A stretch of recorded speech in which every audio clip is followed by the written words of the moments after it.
Hello, everyone. I would like to talk to you about the Vulkan Safety Critical graphics and compute standard that was recently released by Khronos. My name is Steve Biggers. I've been the Vulkan Safety Critical Working Group Chair since April of 2019.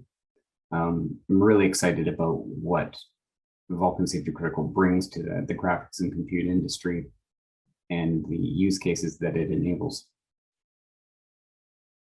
The need for functionally safe graphics and compute has grown over the decades. It's been prevalent in avionics for many years, but now is growing in much more into automotive and then into autonomy, so self-driving cars, industrial, medical, really everywhere. And it goes beyond safety critical. Safety critical and safety critical certification, yes, that's a key part. But safety critical implementations are also more reliable, and that results in more reliable products and can help avoid costly product recalls, especially when deployed en masse. So yes, it's safety critical, but yes, this also comes with higher reliability. When we talk about functional safety and safety critical, it's important to understand the light in which we're discussing that. And that means that the standard's really aligned to allow implementations to go through the safety certification process and meet a number of different standards. So for example, DO 178C for avionics, ISO 26262 for automotive, 61508 for industrial, and 62304 for medical. The standard itself doesn't go through certification, but it's aligned to allow applications and implementations and systems in general to go through and meet the objectives of safety, functional safety, and then go through certification. The importance of open standards is increased when it comes to safety critical. The investment needed for safety critical, sorry, the effort needed for safety critical is much more than standard development. Proving that a system is functionally safe requires extra effort.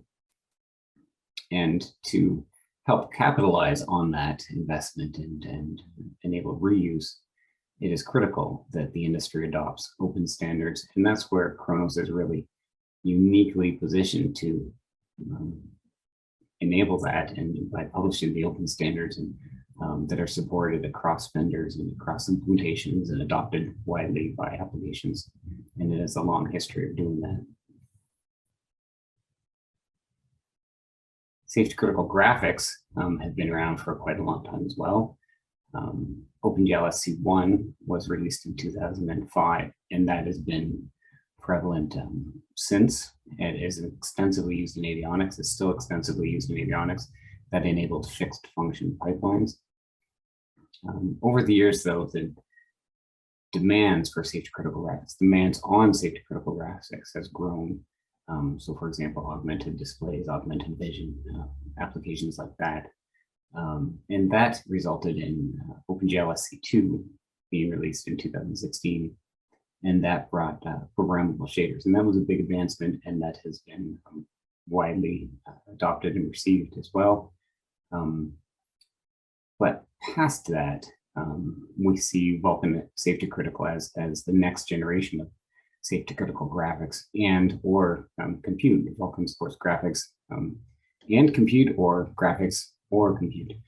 And that's going to really be foundational for safety critical implementation systems and the industry going forward. Both OpenGL standards are still very heavily used and will have a very long life and are fully supported by Khronos, but new investments, new advancements will be focused on Vulkan Safety Critical. So one key thing to understand is that Vulkan Safety Critical is based on Vulkan 1.2. And when we designed it, the philosophy we chose was to keep the compatibility as much as possible. We really focused on simplification and streamlining the API So removing functionality that's not needed for safety critical, or that there's alternative ways of doing things, and really kind of reducing the API set where possible to lower the certification burden.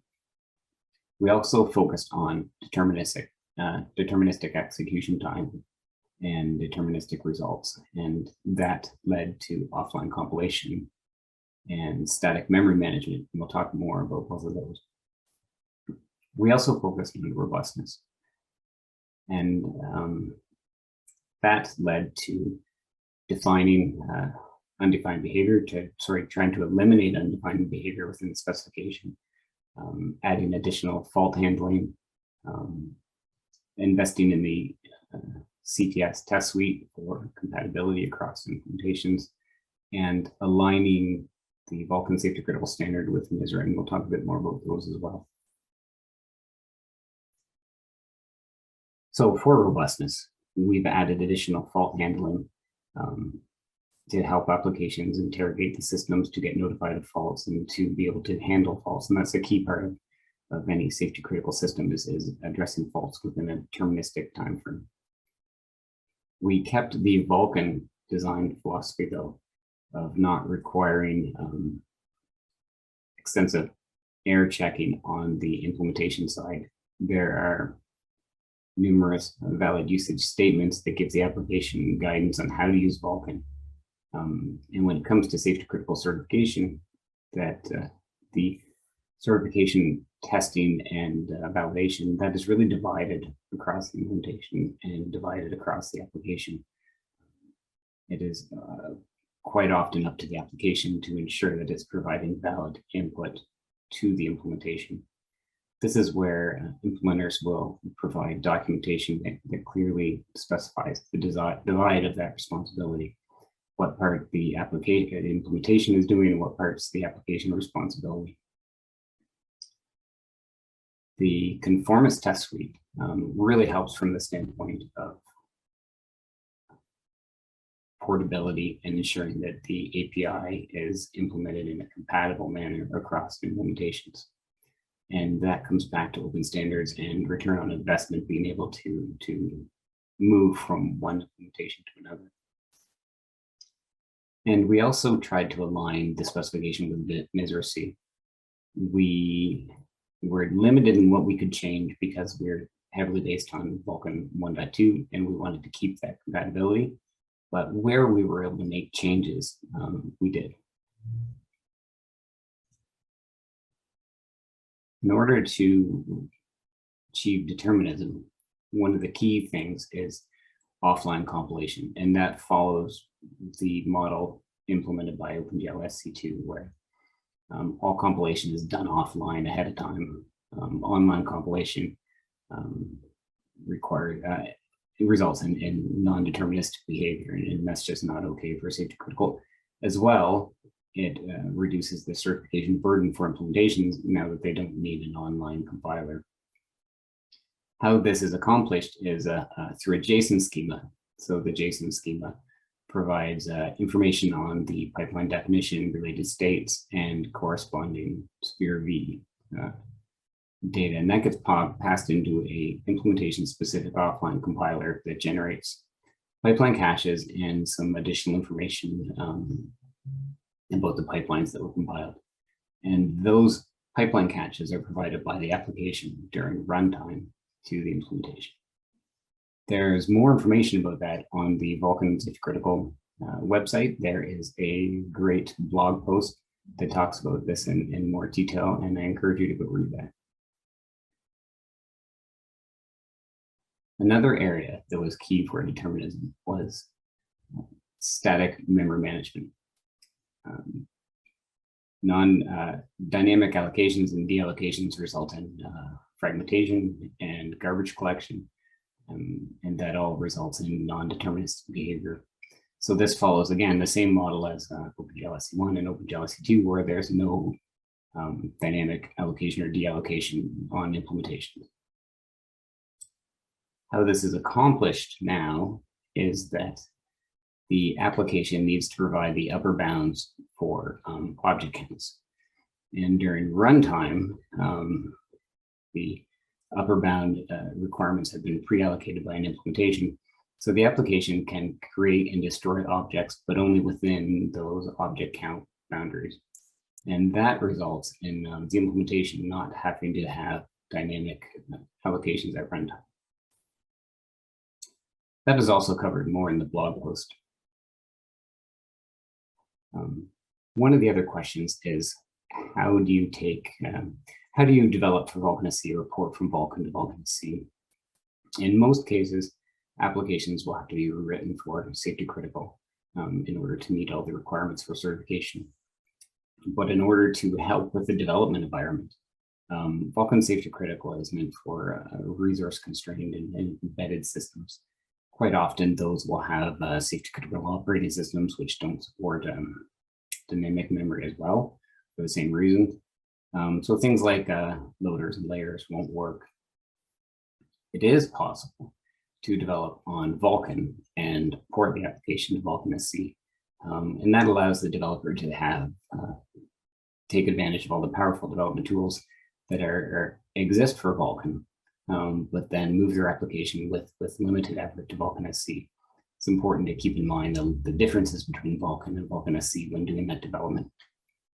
One of the ways that we're looking to assist with that is a JSON generation layer, which is in development, and that would help capture information around the pipelines, the pipeline description, state, the SPIR-V, as well as object counts, and help facilitate the offline compilation for Vulkan.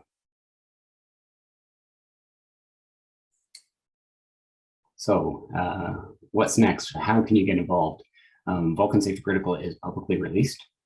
We encourage you to read that, to reach out to the Vulkan Safety Critical Working Group through our GitHub site, provide feedback, ask questions. There are already 2 conformant implementations, one from Core AVI and one from NVIDIA. And we're really looking for application developers, for middleware developers to get involved, to reach out to the Khronos Vulkan Safety Critical Working Group, join Khronos, become part of the Vulkan Safety Critical Advisory Panel, or reach out to implementers and start getting information on their implementations on Vulkan Safety Critical, and get Vulkan Safety Critical working inside your environment and start developing. We really see it as foundational for the next generation of graphics and compute, and we're really excited to see what everybody does with it. So with that, I hope you enjoyed learning about Vulkan Safety Critical and look forward to seeing you involved in it. Have a great day.